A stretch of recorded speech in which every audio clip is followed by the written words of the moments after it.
My name is Robert Vaš, and I'm the founder and president of GlobeSec, which is one of the leading policy institutes coming from Europe, with offices across Europe: Bratislava, Prague, Kiev, Brussels, Washington.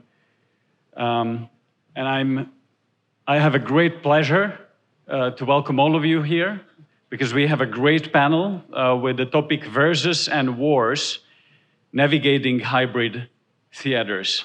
And we have a very high-level panel here, and I'm glad that here among the speakers we have General Anil Chauhan, who is the Chief of Defense Staff of India, 4-star General. Welcome. General David Petraeus, former Director of CIA. He was the commander of ISAF. Today he is the partner of KKR Group and chairman of the Global Institute, KKR Global Institute. Vivek Lal, who is Chief Executive General Atomics Global Corporation. Pavlina Pavlova, Fellow New America. And Maggie Spencer, co-founder and general partner at Oder Capital. As I introduce the panel, I have to say that today's conflict is no longer confined to battlefields. It is unfolding across cyberspace, financial markets, information ecosystem, affecting our critical infrastructure, our democracies, basically our everyday life. Warfare has been always about the technological edge, but today it is also about the speed and who can adapt the fastest, integrate new technologies effectively, and anticipate evolving threats in the hybrid landscape. And with the technological advancement, we are talking about not only the technology itself, but speed. And we are talking about hyperwar, which reflects the unparalleled speed and concurrency of actions enabled by AI that is fundamentally transforming the military operations and strategies. And this shift represents a significant change in the nature of warfare. We at the GlobeSec, one of our research centers is called the Geotech Center that we founded last year in Prague, and that is led by General John Allen. We have a very high-level technology advisory group with Chris Miller, General Lavigne, Kersti Kaljulaid, the former Estonian president, and many other high-level people. And we are looking at how technology becomes the defining feature, not only of geopolitics, but also of conflict, and how it transforms the threats, and how they are transforming the national security. And the GlobeSec has been doing a lot of work on this topic. Our report on lessons learned from Ukraine looks on how Ukraine used digital and AI-driven capabilities, both on battlefield, but also in cyberspace, and what we can learn from it. We are also now looking at how Europe is integrating digital capabilities into national security structures, and many, many other areas. So with that, let me turn to our speakers, and let me first go to General Chauhan. From your perspective, what do you see as the biggest challenge in the shifting global security environment, how the technology is changing the battlefield, and how is India adapting to meet these threats? Yeah, thank you, Robert. I think the global security environment is marked by two things. One is uncertainty and rapid amount of change. I joined the army about almost 43 years back. And the types of war they taught us about, the traditional wars, declared conflicts, they're no longer there. But yet conflicts exists. It's perennial and it is ubiquitous. We see it every day on our television screens. So this is where the global security environment is. And as far as India is concerned, I think the biggest challenge which I face is to train people or to understand conventional war as well, along with this kind of hybrid kind of wars. That's one big challenge. The second big challenge which I foresee is training people for all these kind of conflicts and wars. Third thing which I feel is disinformation. For a country like us, which is a multicultural, multi-religious, multi-ethnic society, disinformation is, I think, or internal strife could be a major challenge. So that's a big challenge for us, and that's the beginning of what we can call is the battle of minds, actually, or the cognitive warfare. This, I think, is a major challenge. Last but not the least is the speed of technological advancement and absorbing those technologies into us, our system, and training people, retraining people. That, I think, is a major challenge. Thank you.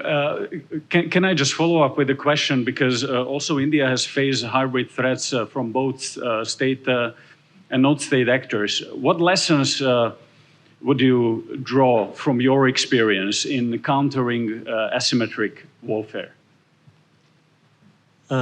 See, look, India has been facing this asymmetric threat, or what you call as this kind of a threat. We have called it always subconventional kind of a conflict.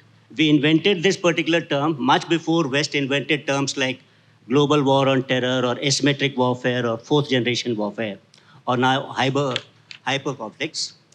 So we have called it a conflict which is below the threshold of conventional kind of conflict.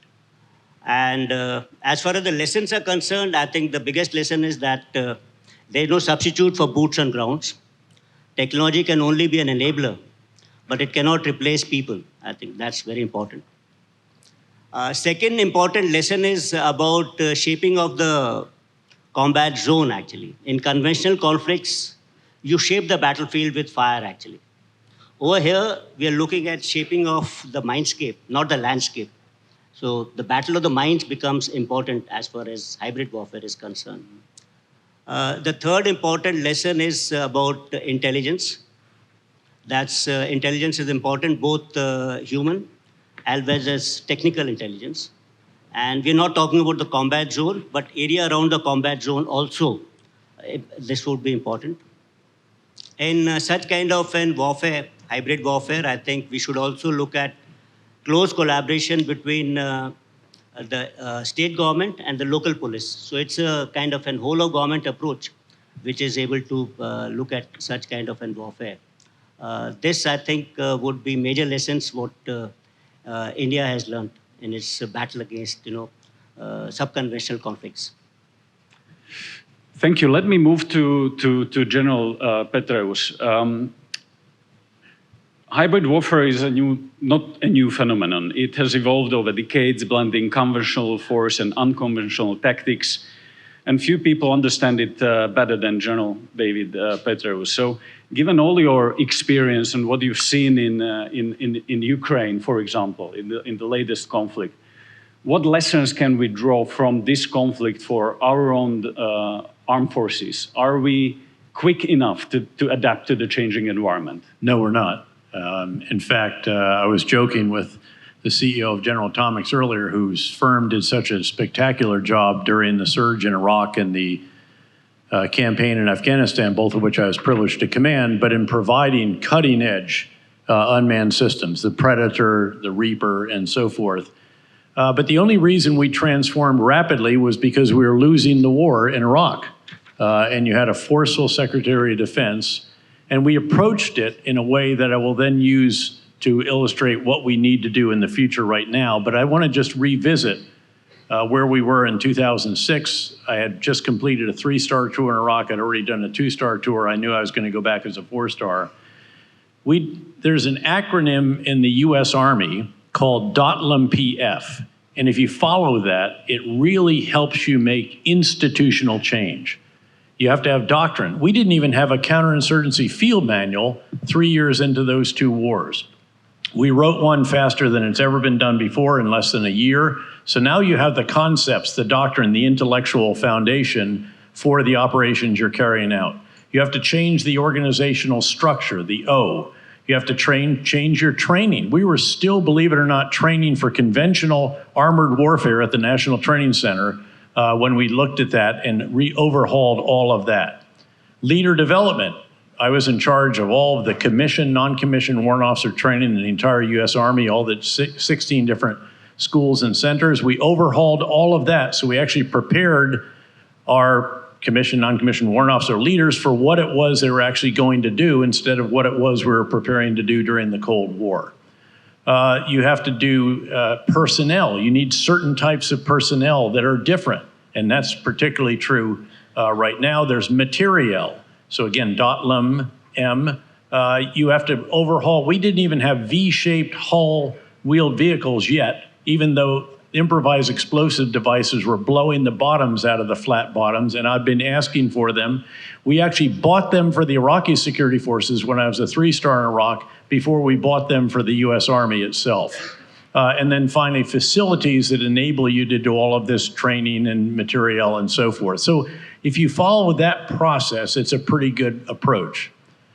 The problem is that right now in the US military, we have the beginnings of these conceptions. In some cases, we have some quite extraordinary visions. I'll get to Hellscape, which is the vision of the Indo-Pacific commander for what he'd like to see the Taiwan Strait be turned into.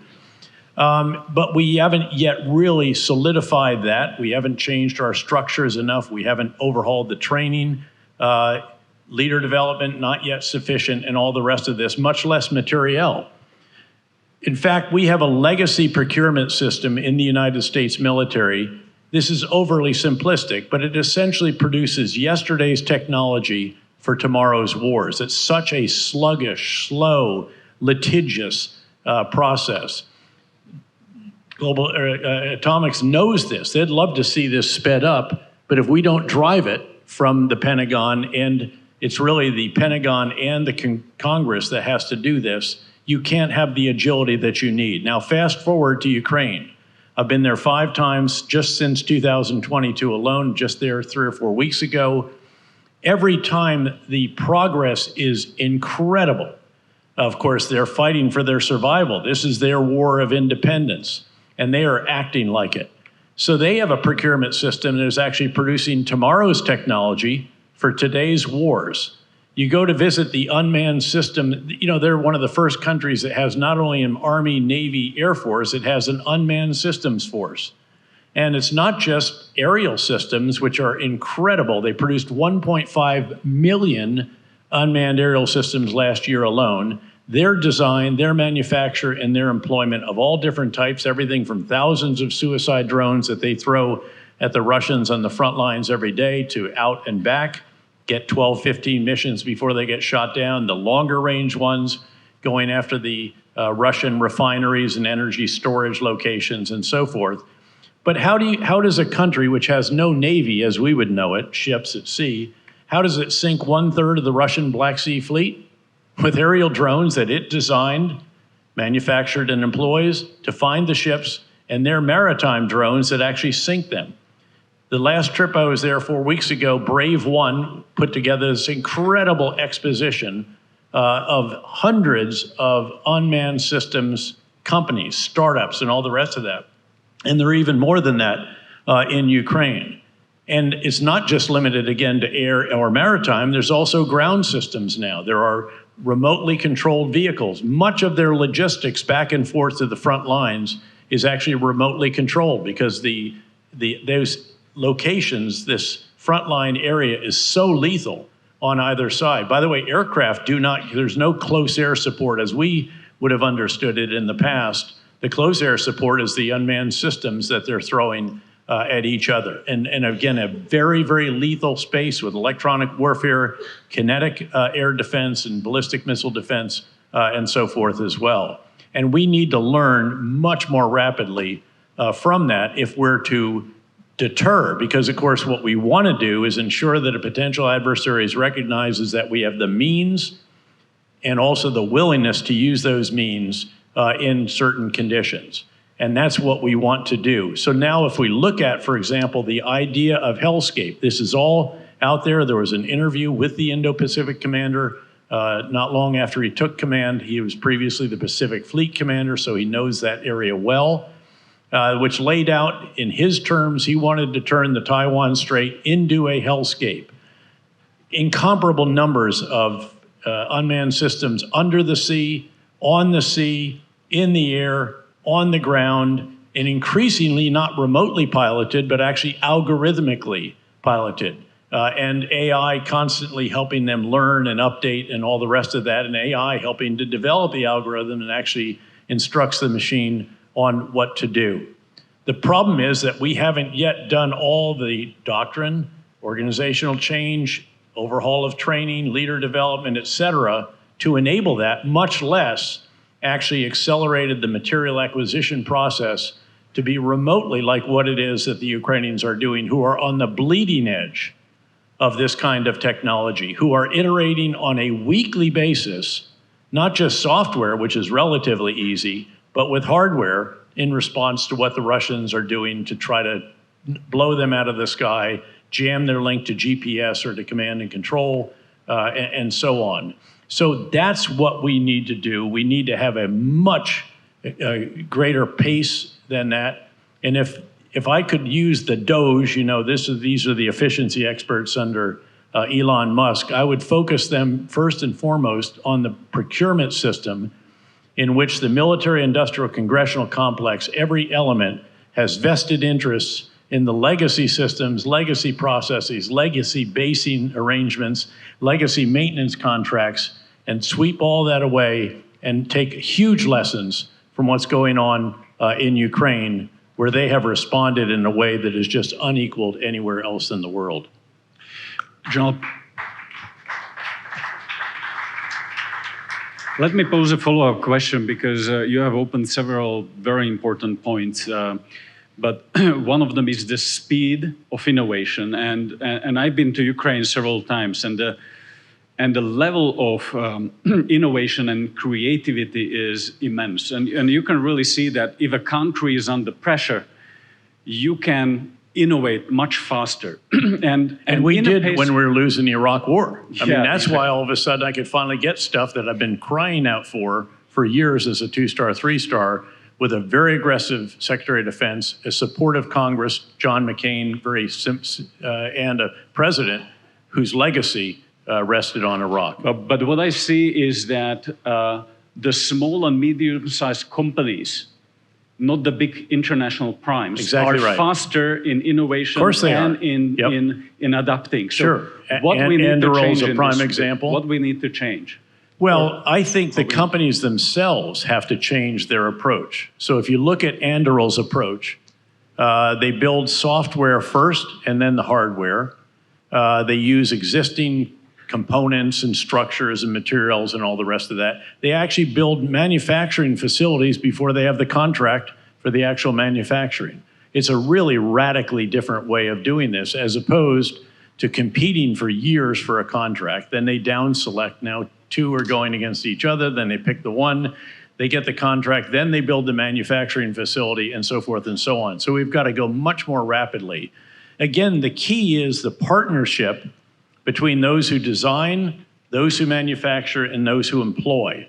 And that is not that close always in the US military, and I'd argue most militaries around the world. In Ukraine, they're all sitting in the same room, and they're not arguing over a change to a contract or something like that. We're getting better at software changes, but hardware changes are really, really hard with our contracting processes. So we have far and away, we have a defense budget that's not just bigger than all of our 31 or whatever allies, NATO allies put together, it's 2-point-something times that, but we still are not out on the bleeding edge the way the Ukrainians are. And of course, that's just one component of potential future wars, although we're seeing a lot of that in Ukraine, although I would just end by saying, what you have in Ukraine is the ultimate hybrid warfare. You actually have World War I trenches and minefields and no man's lands and heavy artillery and all the rest of that. You have hardware that's largely familiar to those of us who were in the front lines of the Cold War, which thankfully never turned hot. And then you have this over top of all of it and in and among all of it, again, this very, very cutting edge unmanned capabilities that we very much need to learn from. And by the way, when the guns do fall silent there, the manufacturing colossus in the defense space in Europe is going to be Ukraine. I absolutely agree with that. Yeah, and thank you for all those points. I'm sure we'll come back to some of them. And I've been sanctioned by Putin, if I didn't mention that, by the way. You're doing a Happily, good job. Yes. Yeah. Since he beat me out for Time Person of the Year in 2007. Let me come back to India and to Vivek Lal. Launched by President Biden and Prime Minister Modi, the United States and India started an initiative on critical and emerging technology back in 2022. As a part of this initiative, General Atomics initiated projects in India in defense and aerospace technologies, including drones, radars, and related systems. How does this cooperation help India to tackle the hybrid threats, and what do you foresee what kind of challenges in integrating these technologies into existing defense infrastructure? Yeah, absolutely. So just piggyback on General Chauhan's excellent comments, as well as what General Petraeus just said, and having talked with former prime ministers I see in the audience, Abbott and Bill, I think speed is, of course, the essence of any endeavor these days, and whether in the defense security space or the energy security space. And as I hear the conversations at Raisina, I can't help but distill down to 6 areas that I think need absolute immediate attention from like-minded nations. And the first would be persistent surveillance. Persistent surveillance deters conflict, it deters wars, and we don't do enough. We need to do more of that individually and collectively. The second aspect that has been brought out by some, we need robust data sharing. Robust data sharing, not just by partners and allies, but robust sharing even within one's organizations, like General Petraeus just mentioned. The third piece, and General Chauhan alluded to this, which is very critical, is the human resource factor, and the fact that training and cooperation in training, especially in special forces training, I think is very critical. Another point is electromagnetic spectrum dominance. I think that is very critical moving forward. You can collect all sorts of data, but if you do not put it in an order where you can actually see a real-time operational picture and therefore be able to respond, the data will just remain data. Finally, the ability to deliver mass in numbers. We've seen that in the recent conflicts. Ability to have loitering munitions in the numbers required. And kind of a wrapper over all this is logistical dominance. That is going to be critical in moving forward. And certainly the US-India relationship is, I think, very robust. There's been a lot of great strides made. Indian industry is world-class, I think, with not only the large, medium, small, but also the startup community. And we've had great success working together with Indian industry. Congratulations on the good job that you've been doing. Let me turn to Maggie Spencer. Maggie, do you want to react? No, I just okay. Yeah, you didn't hear me. I was congratulating you on a great job you have done here. Yeah.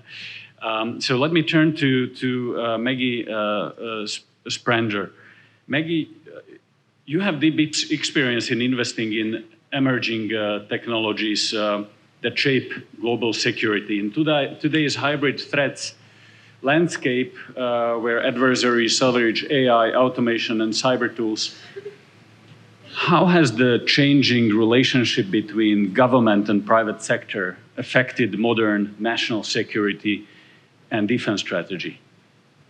I think that's one of the most significant inflection points and questions in terms of strategic affairs since the Cold War to frame. As militaries around the world are grappling with rapid technological change, we're finding ourselves in a moment where the very foundations of not just deterrence, but sovereignty are being rewritten. To be very clear, the state's monopoly on strategic capabilities has fractured. To your point, General, the capabilities that are being produced in Ukraine right now are tethered to a nation state, but for $10,000 and a chip on the shoulder, I think we're going to see these fall into the hands of non-state actors in a way that totally shifts the legacy power structures.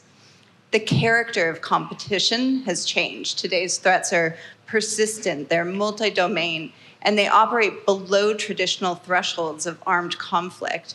Hal Brands actually writes beautifully about this. He talks about deterrence in hybrid warfare facing the fundamental challenge of credibility when dealing with deliberately ambiguous and deniable actions. Traditional deterrence theory just assumes that we have attribution and proportional response capabilities. So how do we frame how we think about responding to, preventing, providing that incentive to not attack? Our adversaries are exploiting the seams between military and civilian domains, between government agencies, between sovereign states and the private sector. Traditional defense structures, to your point, General, are hierarchical, they're centralized, they're very process heavy, and they're very slow. We measure in the United States our procurement cycles in years, if not decades, whereas technology is iterating in months or weeks. This is a gap that is widening and needs to go in the other direction. Effective deterrence now requires establishing and communicating new thresholds that make it clear to our adversaries the consequence of participating in this gray zone aggression. Without this clarity, we're going to remain vulnerable to precisely the ambiguous actions that our adversaries prefer. This demands a significant mental model shift. The question isn't whether states should reclaim exclusive control over strategic capabilities. That ship has sailed.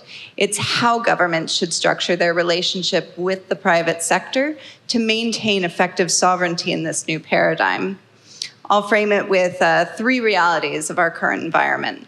The first is that technological innovation now predominantly does occur in the private sector. AI, quantum, drones, it's private companies that are making these developments and capabilities. The second is that critical digital infrastructure is now largely privately owned and operated. We're seeing in the Ukrainian war in real time the effect of Elon Musk's decisioning around whether Starlink is turned on or off. This is fascinating from a power perspective and terrifying from the reality of how to engage with war.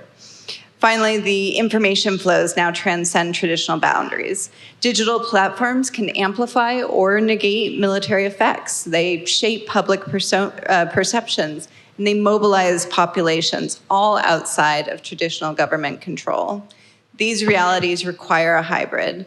The approach demands a sophisticated understanding of the adversarial decision calculus and value systems, which is not always easy when we don't know who we're fighting, but knowing not just the capabilities, but what they value. I think you have also a book coming out soon. Do you wanna say a few words about it? It's called Innovation Empires, and it explores exactly what we're talking about today, the historical relationships. We use analogies of history to talk about what's happening today, but what's happening today is happening so much faster and so much more impactfully than it has historically. So it's looking at the ways that power is shifting from sovereigns to private markets to potentially individuals. Can I make a small comment? Please. Yeah, basically it's about partnerships, which Vivek was talking about. I think partnerships is all about give and take. As far as India is concerned, we have a large ecosystem for research and development, the largest academia, the largest number of STEM graduates, and maybe a very big startup ecosystem in India. And this can be actually used by West, US or Europe actually, to be used. So it's a two-way traffic in which, say, the Americans have started with that Index X kind of a program, in which Indian academia will look at problems which the Americans are facing, or problems with our military are facing can be looked at by the Americans. So that I think is a very good model. As far as technologies are concerned, means India needs more technologies at a faster rate. Now, we cannot allow a technological gap between us and another adversary. So hence, we know that where we stand. And some of these technologies, whether they are present, like he spoke about technologies which are for ISR, whether it's for communications, and so emerging technologies like artificial intelligence, quantum, etc. There's a lot actually which countries can do. And over here, I think the geographies are favorable to us. In the sense, when you look at cyber or space technologies, geography is irrelevant actually. In fact, if you're at the other side of the world and you're of a different time zone, it helps because while one part is sleeping, the other part is awake and looking at those kind of threats. And similarly for space technologies, in fact, distance actually helps actually in space technology. So we are natural partners and there is a huge base. And what General Petraeus spoke about, he spoke about the problems in legacy system continuing and this procurement system being slow. Means it absolutely resonates with what's happening in India. Similarly, we have problems like our procurement procedures are so slow that it's difficult to imbibe technology at a rate which the armed forces would want. Yeah, very good comment. Let me bring in Pavlina here because I think she brings another angle, vital angle into the conversation as she looks at hybrid warfare and how it is impacting different parts of society. Some of your latest research focused on, for example, the gendered impacts of data weaponization. So how does hybrid warfare uniquely affect different layers of society, and what measures can be implemented to ensure inclusive resilience and the whole of the society resilience against hybrid threats? Thank you, Robert. Yes, so in my research, I focus on cyber operations and how to build resilience. And what I do is to look into the impacts. And we know shockingly little about the impacts of cyber operations. And this is becoming a huge and problematic gap for policymaking, for national security, for resilience strategies, because attacks against, for example, critical infrastructure, and we are speaking about healthcare, we are speaking about energy facilities, water facilities, and humanitarian NGOs, civil society organizations, giving some vital functions to the society. We know very little. What does it mean? What does it mean when healthcare infrastructure, when a hospital needs to stop operating or is disturbed by a ransomware attack? We know how to measure the leaked data. We know how to measure the financial impact. Do we know how the nurses were impacted? Do we know which diagnoses were most impacted? Do we understand what populations are more reliant on the care? So there is some, for that part of critical infrastructure, there is some existing research into crisis and how to build resilience in a crisis, but we still don't know how to effectively adapt it for cyber resilience. And we're still very much lacking the whole awareness about the cycle of these threats and the impact. So this is what my research and work tries to build in this space. And one thing that I looked into with my New America Fellowship was gender. So the factor that you are a woman, or the factor that you have different gender identity, or the factor that you are a man, like how it differently impacts you when your healthcare data is being hacked and leaked. What is the perceived security impact, and what's the real safety and security impact for populations?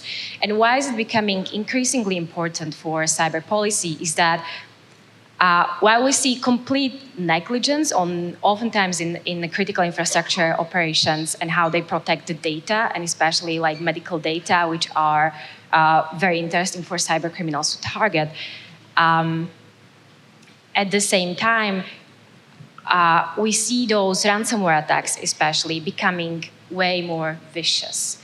So we see not only the financial part, which we are used to. So I target you as a hospital because you have this data and I'm going to seek ransom for you and the financial impact.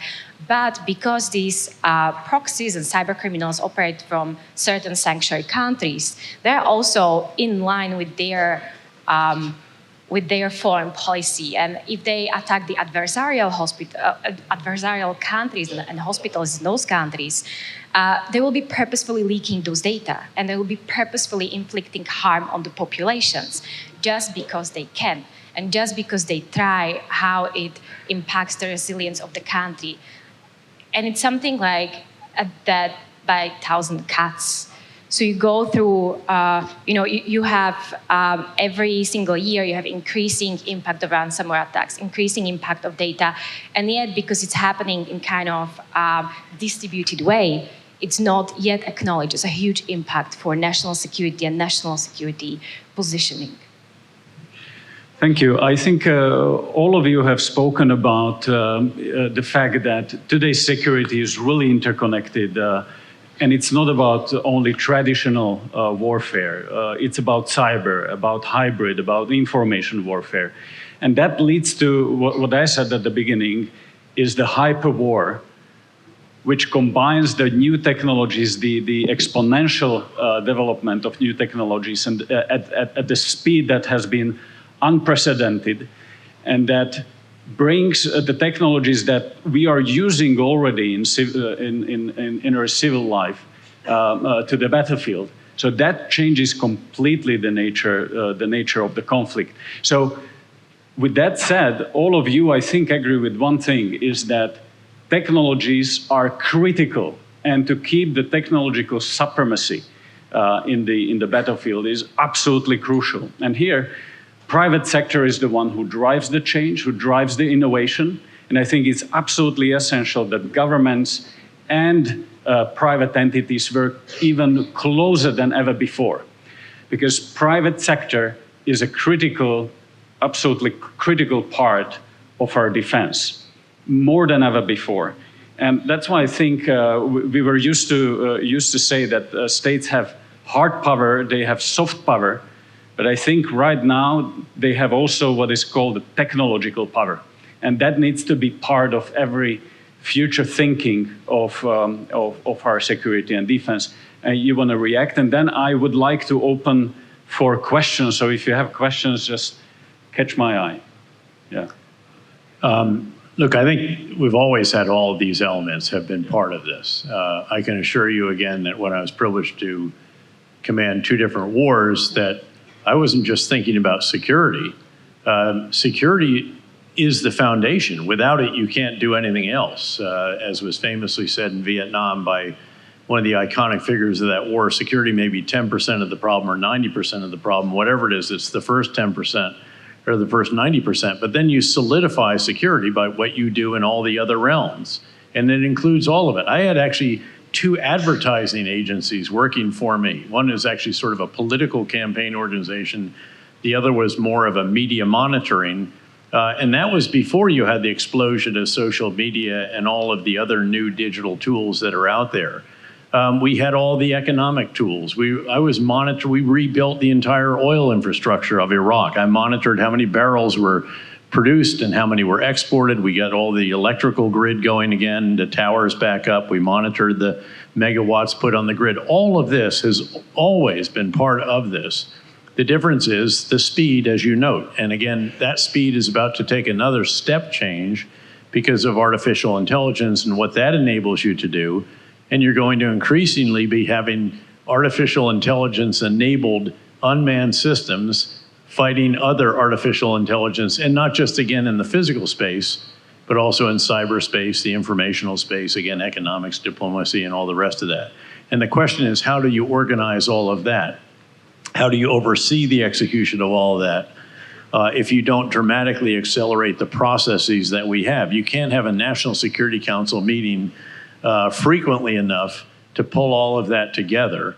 You can do it, and again, in a situation where you have an Ambassador Crocker and perhaps a General Petraeus or whatever, but you have to then delegate enormously to them and give them the tools that can enable them to match the pace that is now. And so again, I think hyperpower, hyper warfare, whatever the term, captures that particular acceleration. And again, I don't think we've necessarily caught up with it with processes, and that's the key. Because what all of you said as well is, I think one key word is the speed. That is the differentiating factor. But you have with to the get the concepts exponential right. speed, and Yep. the governments are really lacking behind in embracing that innovation into our systems. And the gap is widening. And we have, I think, a problem in the West as such, in our democracies. Until we implement those changes, that gap is widening, and that creates a strategic vulnerability if we don't close it quickly. So if you can, if you had a quick comment. Yeah, you look, can, it starts with concepts. It's not, doesn't start with the technology. It starts with the concepts for employing all this, making all of it work together, and then producing the institutional change using that particular checklist that I think is about as good as any other out there. But it starts with big ideas. The strategic leaders got to get the big ideas right, communicate them effectively, oversee their implementation, and determine how you need to refine the big ideas to do it again and again and again. And the context in which this is playing out is that the speed of technology, all the other elements of a particular conflict, now all of which, again, are moving much more rapidly than in the past. Yeah. Do you want to react on this conversation on technology, Maggie, and then General? Yeah, maybe General, please. You use the words terminology of hyper warfare. Yeah. I have alternate terminology for this. I've been using this term known as convergence, actually. Convergence. Convergence is trying to converge your first revolution in military affairs, that was maneuver, along with net-centric, which is second revolution in military affairs, with now what is becoming as more intelligent warfare. It's kind of converging tactical, operational, and strategic part into one. It's kind of converging maritime domain awareness, air domain awareness, underwater domain awareness. It's converging all multi-domain operations as one which the lady mentioned. You know, not only the three domains, but also cyber and space. But ultimately, all of this, what General Petraeus said, is going to lead to a very intelligent warfare in which you're going to take decisions faster and faster. I think that is going to become very, very important in future. And for this, I think when the war was just physical, I think physical geography was important. Then war became hybrid terrorism, then human geography became important. But today, I think cognitive geography of societies is becoming equally important, where you have to find out as to where do these societies get their information from? What influences them? How do they take decisions? After all democratic governments like ours are hosted to public opinion. If public opinion can be changed, you can change government decisions very fast without resorting to violence. That's how warfare is changing tomorrow. Yeah, you're right. Maggie, do you wanted to react? I was going to say, you've nailed it. We're facing collectively borderless problems, and so we must have borderless solutions, and that's going to demand different types of partnership structures that are going to involve some sort of formal institution. But of course, we all know that the work gets done in the quiet rooms away from the crowds, and so there has to be that trusted network for exchange, not just of ideas, but of technology and know-how. And General Petraeus, to your point, I think what you're raising is really the big question, which is, can democracies, especially when they aren't yet under direct threat as Ukraine is, can we outperform an authoritarian industrial policy? Vivek, do you wanna answer that question, whether we can outperform? Yeah, in terms of challenges, and that's a very good point, to incorporate advanced technology into existing defense infrastructure, the challenges are multifold: technically, operationally, financially, and indeed, there's always some resistance to change, and that's a cultural issue. And so, as General Chauhan just very accurately enabled this discussion, is how do you keep pace, incorporate all the latest technologies, but it has to all come into the existing infrastructure that has been built, and then making that really efficient. You know, you also have to have a different mindset. So again, I finally, in my frustration with the procurement system and then the testing system and everything else, I finally went to Secretary Gates and I said, look, if you have something that you're testing, why don't you put it in the hands of our soldiers out here and let us test it? As long as if it doesn't work well, it's not going to kill somebody.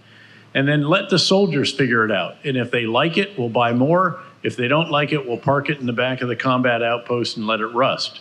But again, you have to have this kind of approach to life, and that's very different from the normal peacetime situation, unfortunately. And this is what happens in Ukraine. You have an innovation, and it Absolutely. constantly goes to the battlefield, and that keeps this pace at a very high speed. Yes, but then you have to have a system that actually ensures that just not this unit is learning it, that all the units are learning it. So you have to have a lessons learned. In fact, I was concerned not just that everyone in Iraq or Afghanistan would learn it.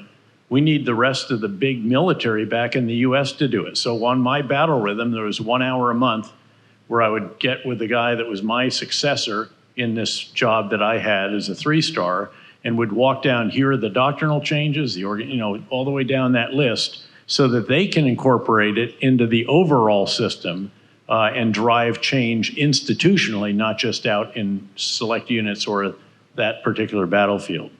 You wanted to react, Pavlina? Yes, just very quick 2 points, and especially on cyber resilience. And I think there is a lot of lessons learned from Ukraine. Ukraine prepared very well for the cyber warfare, and there were attempts, especially early on, with very sophisticated malware to put the systems down, which did not succeed as it was envisioned. And why Ukraine prepared so well was also that over the years they built resilience with their not only international tech companies but also the national private sector, and with national NGOs, etc. And you have to build that. My second point, you have to build the resilience, especially in cyber, across society. Because what we see when someone is targeting, for example, important governmental data, which will be used in military strategies, is that because you cannot enter through, for example, law enforcement or ministries and setup points, you'll go through think tanks, you'll go through civil society organizations who work with these organizations, you'll go through so that's one entry point, how to get the data. So we have to secure also these usually cyber poor organizations across societies and across the ecosystems. And secondly, we see a lot of attacks as the war drags on, which are disturbing critical infrastructure. These are low sophisticated attacks like DDoS attacks, but they decrease the resilience of the population and they tire the population. So we have to increase that preparedness across our populations, because the quotation I really like for protecting critical infrastructure is like, we live in glass houses and people are about to start throwing rocks, and we have to prepare for that. Thank you. And I've seen Shub already signaling me that we are getting to the end. So I really, really would like to give at least a few questions to the audience. So let us, just very short questions. Let us take 2 from here and 1 from the other side. Yeah? Namaste all. My question is to General Anil Chauhan, sir. Sir, this side, sir, towards the left. So apart from wars, when we speak about enhancing resilience amongst India, as an NCC cadet myself, I see National Cadet Corps as one of the important institutions. So how do you see NCC's future from now? Jain, sir. So let me also take 1 question from the back and then 1 question from the right. Thank you so much. I'm Murat, political scientist from Azerbaijan. So my question is about the implications of the changes of warfare, which we're talking about, for global governance. Like we see that the intensity and of war and the vehemence of it have greatly increased. I mean, not only in Ukraine, we can see it from Gaza, from Sudan, Yemen, many other places. So what do you think it means for the global governance, and what can the major states do to alleviate the impact of human life in general? Thank you. Good morning. Good morning. Thank you. Yeah. Yes. Good morning and Jai Hind to the panel. My question is to General Chauhan, sir. So you have been very vocal about AI, quantum, data, and valor needs to be integrated with the technology. In terms of 2025 being the year of defense reforms, and in terms of hybrid warfare, how are armed forces advancing on network-centric to data-centric warfare, UAS doctrinal classification, which you've mentioned a lot in the past, and AI-driven decision-making for upcoming Joint Theater Command, specifically as India is taking a bottoms-up approach and consensus approach for theater commands. Thank you and Jai Hind. Yeah, all good questions. So let us, and we have, we have only less than 1 minute, Shub, so I think we can have a little bit more. So let me very quickly start by you, General. And That's then first to that lady who's been associated with the NCC. The wars are not fought by armed forces alone. Nations fight wars. And NCC actually prepares a national base amongst the people of the country, populace of the country, to train them during war and crisis. So I think NCC will always find a place in our national security architecture. And that's why NCC, as an organization, is placed under the Ministry of Defense. There was a second question over here, which a gentleman wanted to know. How are we transiting from net-centric to data-centric? Yeah, data-centric kind of warfare. Thank you. In fact, during the Aero India, I think Honorable Raksha Mantri had released a particular document, which was an unclassified version of multi-domain operations in net-centric warfare. That particular document lays down a roadmap to graduate towards data-centric kind of capabilities, which compasses not one, but many kind of fields together. And basically, essentially, this is what we feel, or I feel, where warfare is progressing towards. And we want to be in line with the advanced militaries when this particular revolution in military affair comes about. Thank you. Vivek, do you want to pick up on some of the questions? No, Maggie? Very briefly to your point in the back, we're moving from a world that had a military alliance that I think will be upended. And it's been the defining mindset and really the dictum for how we had structured international relationships. And I think those power structures are going to change tremendously. And maybe it's not a bad thing where world order or rules are moving away from the nations that have held the largest militaries toward ones that are perhaps more innovative. Thank you. General or Pavlina, do you want to pick up on some of the questions? I may just add on the alliances. Just very shortly. Very shortly. Very shortly. Working a lot at the UN processes, they are very important for us, but at the same time, they are very limited because you need to build consensus to achieve any kind of meaningful framework. So those frameworks which we have are obviously not enough to keep us away from attacks and from cyber attacks and hybrid warfare. What is very important and why the coalitions is that accountability, especially in cyberspace, is built through coalitions of willing countries. And we are about to witness shifts in those coalitions, which were driving the little accountability that there is. So that's something which is deeply worrying, and I wish to end up on a more positive note, maybe you will, Robert.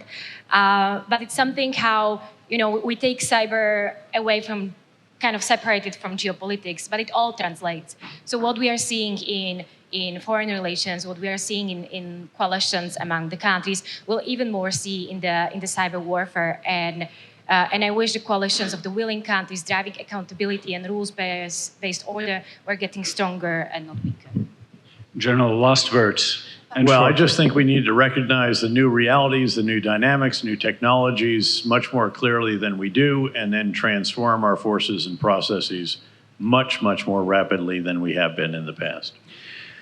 So with that said, thank you very much for a very interesting conversation. I think we would need more time. If I have two outcomes out of this conversation, that one would be that the private sector plays a tremendously important role in the defense and security of our countries. And I think there need to be at the table, not as a transactional relationship, but as a partnership relationship for the future. And second takeaway is the speed.